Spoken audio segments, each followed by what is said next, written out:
It is May 26, 2022. We are exactly 24 days away from the Commonwealth Heads of Government meeting that will take place here in Kigali from the week of 20th. Exciting, isn't it? Now, good evening and many thanks indeed for joining us on RwandaTV News. These are the top stories for our viewers in Rwanda and those who are joining us from across the world.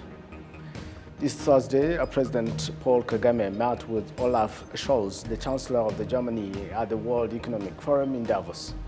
Rwandan economist Jonathan Izai Kodera has just been elected by the Board of Governors of the African Development Bank Group as the new Executive Director of the AfDB, representing 9 East African constituency of AfDB. Economic experts point out that making use of opportunities in the country and in the region is one of the strategies that can be used in economic recovery. And on the international scene, harrowing details have emerged about the gunman who murdered 19 children and 2 teachers at an elementary school in Uvalde in Texas.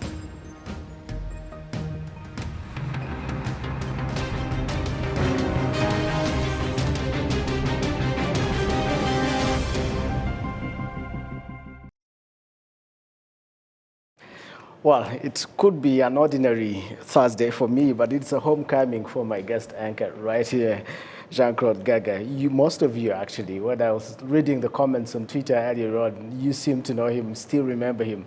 And this gentleman joins me, and he's in a different world altogether now, but he used to be right here a few years back. And he will be telling us later on why he joins us tonight. Well, thanks indeed for joining us as well for tonight's Bulletin. We trust you're doing well. I'm Ethan Tashebi, and of course my guest anchor, Jean-Claude Gaga. Yes, you're watching RwandaTV News live from Kigali. This Thursday, President Paul Kagame met with Olaf Scholz, the Chancellor of Germany, on the last day of the World Economic Forum, commonly known as WEF by its acronym. According to the presidency, the two leaders discussed various areas of bilateral cooperation, including vaccine manufacturing. This week, President Kagame has been participating in different meetings and panel discussions at the World Economic Forum in Davos, as well as holding meetings with fellow leaders from across the world. In the next interview, Presidential Press Secretary Stephanie Nyombaire talks about the importance of President Kagame's participation at the World Economic Forum.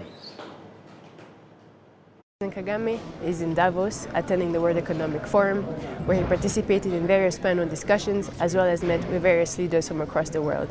The 2 key topics on which the president spoke are health in light of the pandemic, as well as Africa's role on the global stage. The importance of President Kagame's participation at the World Economic Forum and the representation of Rwanda on such a global stage is the opportunity to tell Rwanda's story of transformation and to reclaim Africa's role on the global stage. One of the key discussions in which President Kagame participated is the panel on preparing for the next pandemic alongside several global experts such as Bill Gates, Peter Sands, among others. What the pandemic has taught us, Rwanda and Africa generally, is the need for our health systems to be built and for us to have the capacity to address any pandemic that may reoccur in the future. There was a very important key outcome, a tangible outcome from the World Economic Forum, which was the launch of the Accord for Health by Pfizer, in which 45 countries will receive Pfizer-made medicine at a non-for-profit price. Rwanda is one of the 5 countries with which Pfizer will begin this initiative. President Kagame also participated in a discussion on Africa's role on the global stage. He had one key message, which is that it's time for Africa to seriously invest in becoming self-reliant, with one caveat, that self-reliance does not preclude us from working with partners.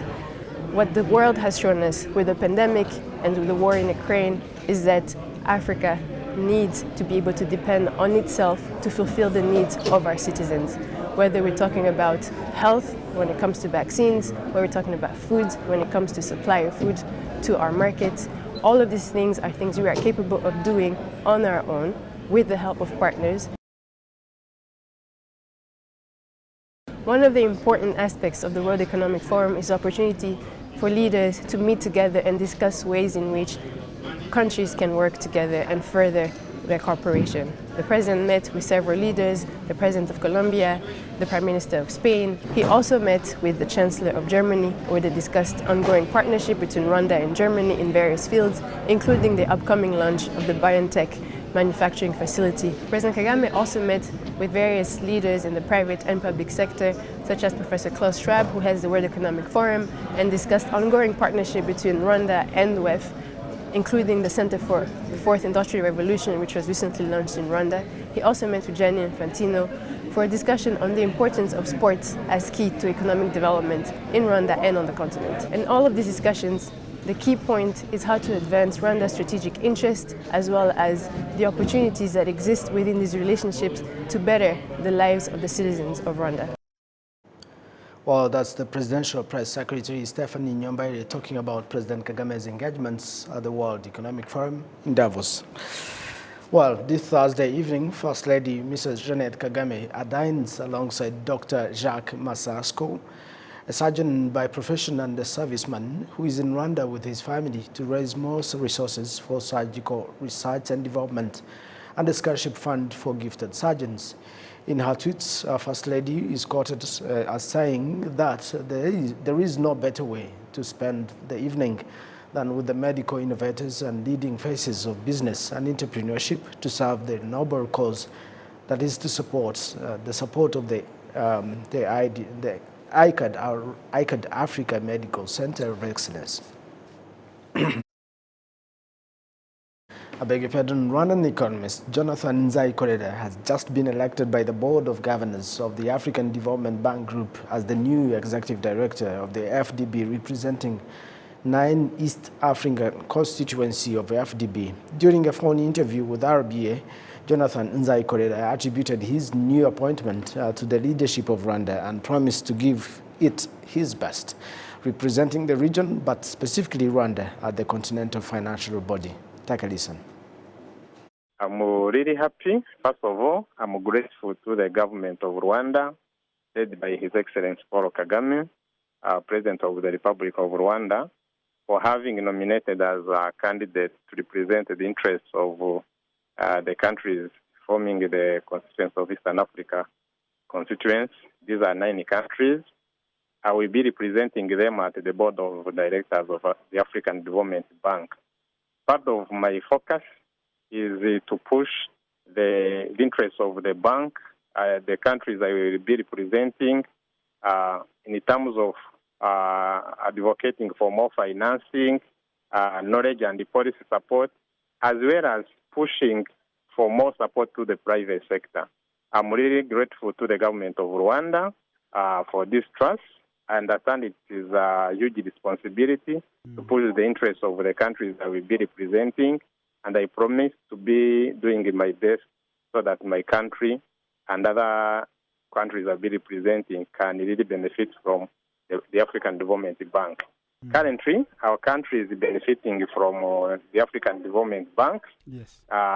Ongoing portfolio consists of 25 projects in areas such as infrastructure. We have huge transmission line for electricity, which have been supported by the bank. We have key roads like Kivu Belt. We have roads like Basse-Butaro.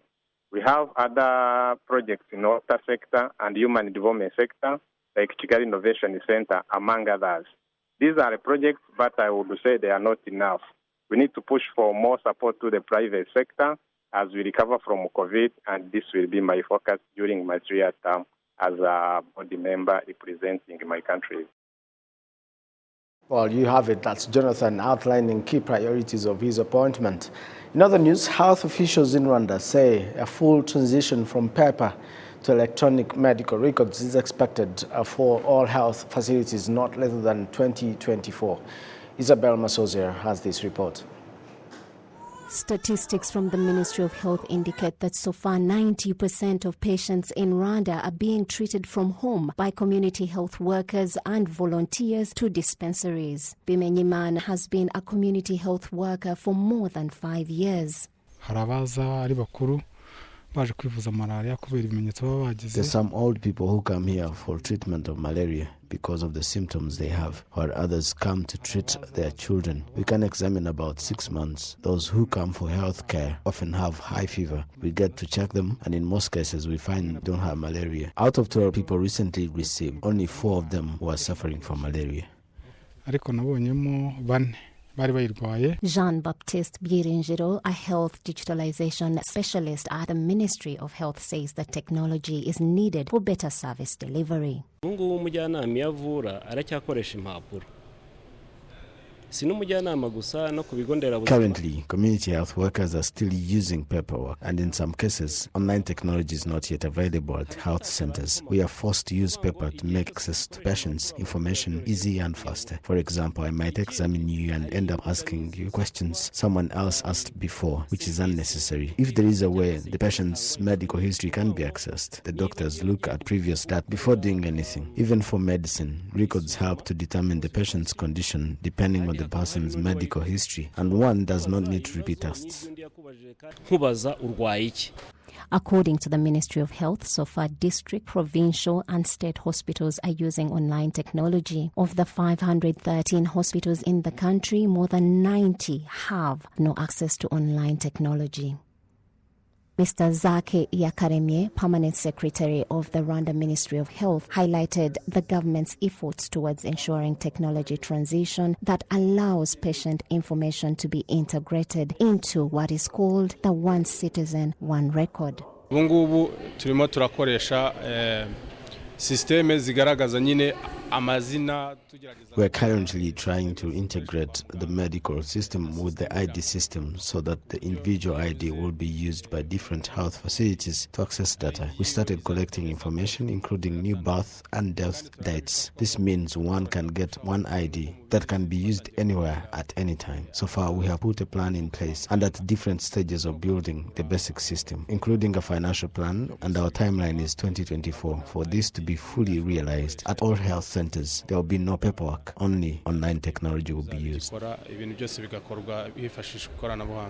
Health experts and researchers are looking at how every citizen in the country can access medical care wherever they are at any time and in an easy way. There's also the possibility that a patient may require a special diagnosis, especially those suffering from infectious diseases. It is also sometimes necessary to share their information using technology. Isabel Masozera, RTV News. Thank you, Isabel, for that report. Rwanda's Akagera Aviation School on Thursday awarded certificates to its first ever 17 fixed-wing cadet pilots, including young 2 women, after 18 months of intensive training on the fixed-wing aircraft. Martina Abera has this report. 17 Rwandans have received a civil aviation diploma. It has been 2 years since they were enrolled at Akagera Aviation. Civilian pilots usually studied abroad. Graduates say they are happy to have achieved their dreams. I feel really happy and excited because ever since I was young, I always wanted to be a pilot. And the only thing that was missing was an opportunity and where I could be able to study aviation. Parents of those who have completed aviation classes at Akagera Aviation are grateful to the government for providing such opportunities that are not available in all countries, according to Kaje Nasoro. Long ago it used to seem like a dream because I had never seen a black pilot. But now it is no longer a dream because I lived it and I was able to travel to different countries. Another good thing is the trust they have in Rwandans for them to be able to fly commercial flights. Most of it is due to the discipline that Rwandans possess.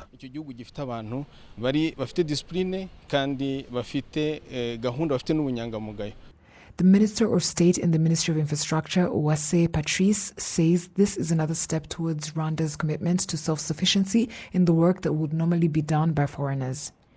Today, we are graduating 17 young men and women who are going to become commercial pilots shortly. And these men and women are just the beginning. It's just the beginning. They are pioneers. We intend indeed to continue growing the number of pilots, but also the other supporting services. The Akagera Aviation Academy is also being grown into now an academy that can train maintenance engineers, can train other supporting staff, like staff working for airport management. And this, like I said earlier, this is just the beginning. Akagera Aviation Managing Director Murinchifura Patrick says that the graduates will have international capabilities and that the school will continue to do its best to build the capacity of the pilots. Right now, they have the ability to fly for Rwanda and be able to fly other planes as well as have the rank of first officer in Rwanda. We are also training a group of 30 people that we will also release next year. In a span of 5 years, we want to increase the number to 100. The 17 graduates in civil or commercial aviation have come to the forefront of the list of 50 who have learned to fly planes in the last 9 years. Martina Ebera, RTV News. Congratulations to the new pilots right there. We need more of them as we continue to grow the aviation industry in this country. Now, some of the children who had dropped out of school and decided to go back, including refugees in Mahama camp, are urging their peers to love and enjoy studying, since dropping out of school is a loss and can ruin their future. Now, this report, Sam Karisa rather, has this report. Nyomunjeri Ismail is a student at a school near the Mahama refugee camp. He had dropped out of school and went to do different jobs. He testifies that all this was just a loss. I dropped out of school hoping to get money, but we did not get any money. We would only steal from people and we would get arrested. So my life was just to drink alcohol and smoke. When he made up his mind and decided to return back to school, he started performing well, and he says he is very proud.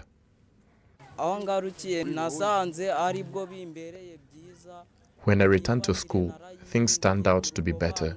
I changed my mindset and decided to only concentrate on my studies and have discipline. I even started performing well in school.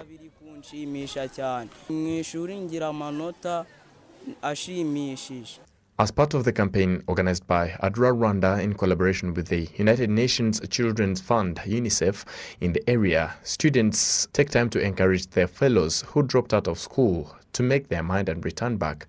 Officer in charge of education in Kirehe district, Munyaneza Festus, noted that if the campaign is spread all over the district, all children will return back to school.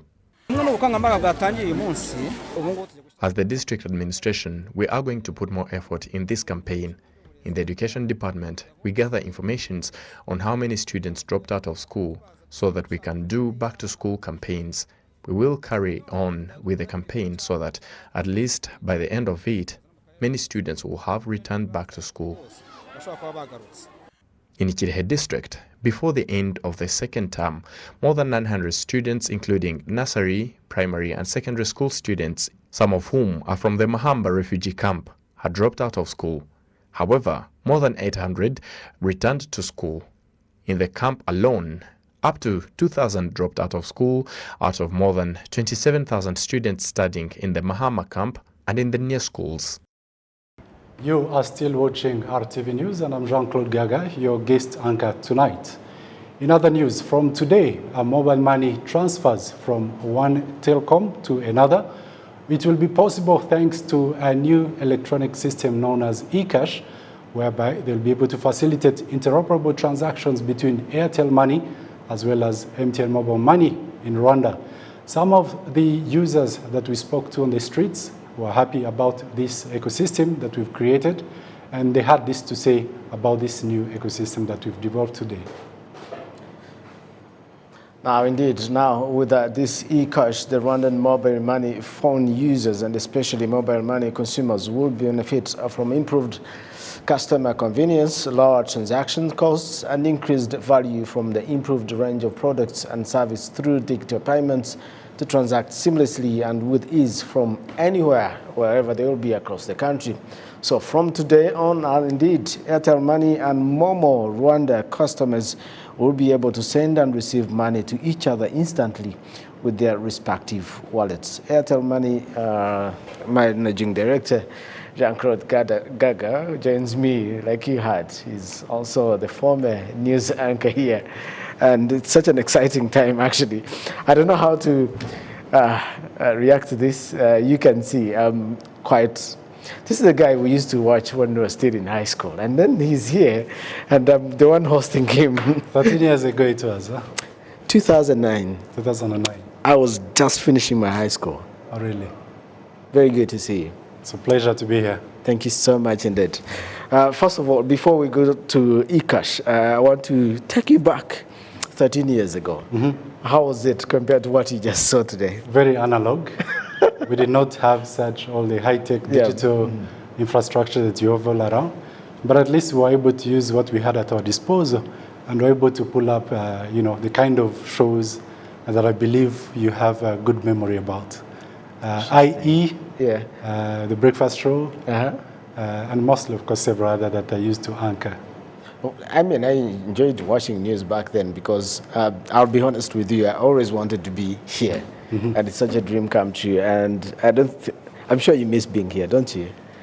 You could say that. Once in a while. So I was actually joking with my team earlier before I joined here that what would happen, what if I don't come back? And I think this stage where we are right now, I think we can afford you. So we need people like you. I'm affordable. Okay, so let's talk about eCash, a campaign that you launched this afternoon. It's quite an exciting one. We've waited for so long, especially us, the consumers, of mobile money transactions and services. So tell us, how is it going to be working, and what should we expect as consumers? So thank you, Ethan. Number one, we launched this as a tripartite kind of solution. It involves today, as at the launch of today, it involves two what we call mobile network operators. That is Airtel Money Rwanda, as well as MTN Mobile Money Rwanda. And the processor of these transactions will be RSwitch, which is the national processor. Of course, along with the oversight of the National Bank of Rwanda and a lot of support from other stakeholders such as the Ministry of ICT and Innovation, as well as RISA, the Rwanda Information Society Authority. So we've got a couple of other stakeholders that are supporting this. So for us, as service providers in this, our responsibility is simple, to just ensure that we give a seamless experience for our customers, be it if you're sending money from Airtel Money to Momo, it will be as seamless as it has been just moving money from Airtel to Airtel.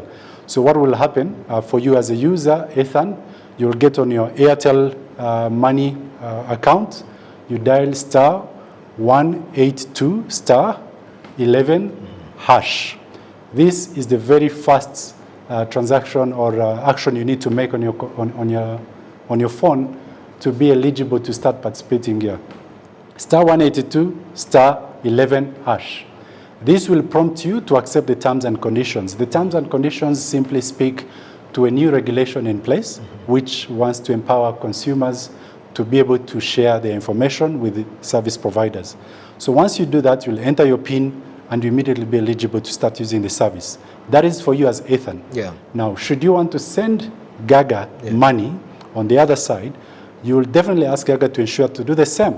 What we've done here, we've harmonized the process and the steps. So be it on Airtel Money or on Momo, the process is the same. 182 star 11 hash, you approve with your PIN and you're eligible to do that. So to be able to start sending and enjoying this service, this is the very first step.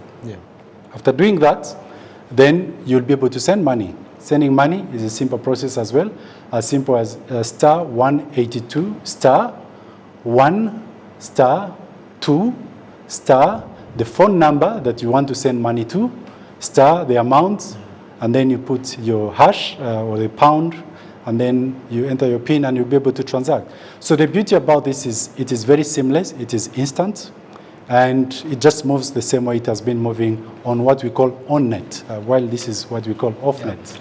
And lastly is that the price. We had to ensure that the price remains the same, whether you're sending money from Airtel Money to MTN or MTN Momo or MTN Momo vice versa to Airtel Money, the price will be the same across the two networks. So no extra costs, nothing. So we just have to enjoy this. First of all, I was actually curious to learn, how did you strike this deal with your competitors? You know, could have been quite difficult, to be honest. With the nature of business these days, it's a very thin line between competition and cooperation. So what we've done, of course, it had to take a couple of engagements, discussions, a couple of meetings and workshops, where we had to come to a conclusion and say, at the end of the day, we are all competing for the same consumer. All of us want to serve eighth and tertiary, and so for us to be able to do this seamlessly is to be able to compete on other areas other than the basic ones. So what we've done, number one, we had to agree to go through a central processor, that is R-Switch. Yeah. R-Switch is governed and regulated by the same body that regulates our business, which is the National Bank of Rwanda. Secondly, we had to put together stakeholders, as commercial banks, MFIs, SACCOs, fintech players. We got into the room. This is a process, by the way, that has taken years. So when you see us launching, just know there's been a lot of heavy lifting in the back. You could say a couple of years, at least more than 3 years. Interesting. From what I remember. Yeah. So it is more of that marriage between competition and cooperation that has enabled this, because at the end of the day, we just have to serve the same consumer. Okay. So did you specifically tell us the cost of transaction, or you're keeping it confidential? No, the cost remains the same. There's nothing confidential here. So depending on the amount of money. I'll give you an example. Yeah. To send 5,000 across from Airtel to MTN, if it is 100 francs, you'll pay 100 francs when you are, to Airtel to Airtel, you'll pay the same when you're moving Airtel to Momo. So there's nothing secretive about this. I think once you dial this, you'll have to have access to what the pricing regime looks like, and then you'll proceed and make your seamless transaction. I think it's such an exciting time indeed for mobile money users, for mobile users in general. If you could tell us your parting shots, I understand we don't have much time, but I really would have loved to get to learn more about eCash campaign. But tell us, give us your parting shot, Gaga. So my parting shot is one. With this service, initially you'd be forced to cash out the money that you are sent to. With this, via eCash, you'll be able to accept the money in your wallet and be able to pay for goods and services across the merchant spaces, supermarket chains, restaurants, pharmacies.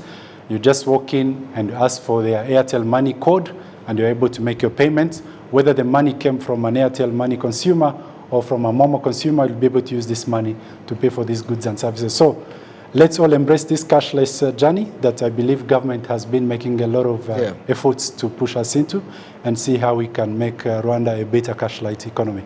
And the secret in here is that you have to register, and to register you have to press on your phone star, if you can actually follow me right now, star 182 star 11 hash, and then you're able to register, and the rest you follow prompts. Jean-Claude Gaga. I don't know why I always call you Alfred. I don't know. I don't know. Jean-Claude Gaga remains the same as always. Jean-Claude Gaga, he's the managing director of Airtel Money. Is that right? That's correct. He joins us to tell us about eCash and, of course, visiting. This is his homecoming, and we hope probably you'll come back to stay. But for now, that's all he had. In other stories, economic experts point out that making use of opportunities in the country and in the region is one of the strategies that can be used in economic recovery. This was reiterated in the 8th Annual Research Conference, which brought together researchers and economists with the aim of presenting research findings and also look at the strategies that can be used to improve the country's economy. Olive Nate has this report. The COVID-19 pandemic negatively affected the country's economy. Among the sectors that were highly affected include export trade, small and medium-sized businesses, and various other activities related to trade. Although the pandemic affected the economy, recent findings of the National Bank of Rwanda shows that exports have increased by 44.6%, while imports increased by 14.2%. Ngarambe Bahati Emmanuel, a researcher and senior statistician in the National Bank of Rwanda, notes that there has been a significant increase in the imports and exports. After the lockdown and also setting new revised measures, there was a slight increase in trade activities between Rwanda and other countries. And research findings also show that in the recent months, that imports have also increased and it is reaching what we used to import before the COVID-19 pandemic. Seth Kwizera, the Executive Director of the Economic Policy Research Network, EPRN, points out that research done in economy aims at providing sustainable solutions needed to solve various challenges faced in economy.